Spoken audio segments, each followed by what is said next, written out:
Өзбекстан Республикасынын Андижан облусунун Андижан футбол клубунун оюнчуларын жаңадан ишке кирген Созак районундагы Беговат көзөмөл өткөрүү бекетинен Кыргыз Республикасынын президентинин Жалал-Абад областындагы ыйгарым укуктуу өкүлүнүн биринчи орун басары Мамасалы Ахматов баштаган жергиликтүү бийлик өкүлдөрү тосуп алышты.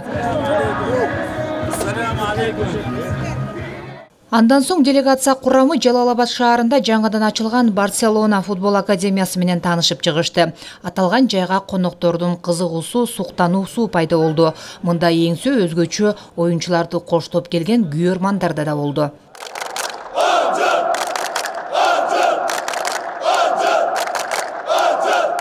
Biz Жалал-Абадга to'g'risini aytaman, birinchi marta kelishimiz kechagina bu Barselona akademiyasini birinchi ochilishi bo'ldi. Biz o'zimizdan televideniya orqali ko'rdik, juda ham xursand bo'ldik.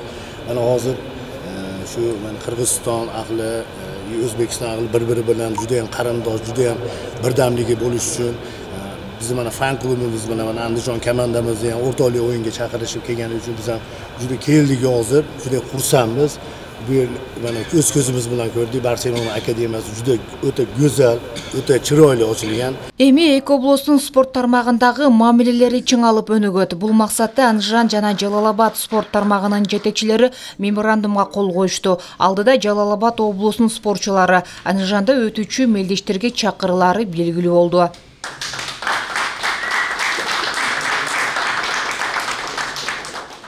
O'rtoqlik munosabatlari ikkita davlatlar o'rtasida sportchilarni o'zaro munosabatlar o'rnatish, aloqalarni tiklash bu juda ham bizni xursand qilyapti. Albatta O'sh va Andijon shaharlarini masofalar juda yaqin. Biz juda xudo xohlasa kelgusida sportchilar o'rtasida juda ham katta ko'p uchrashuvlar, musobaqalar qilamiz. Bundan albatta biz ham O'zbekiston ham manfaatdormiz, biz sportchilar ham bundan manfaatdor bo'ladi.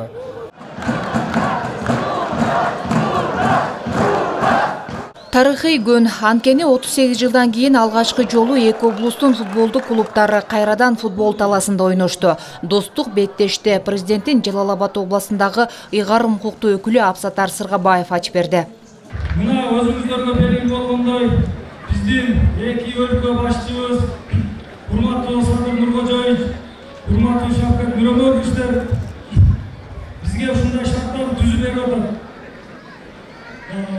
Биздин жакында чек араларыбыз ачылды, көптөгөн достук мамилелерибиз болуп көрбөгөндөй бийликке чыгып атат.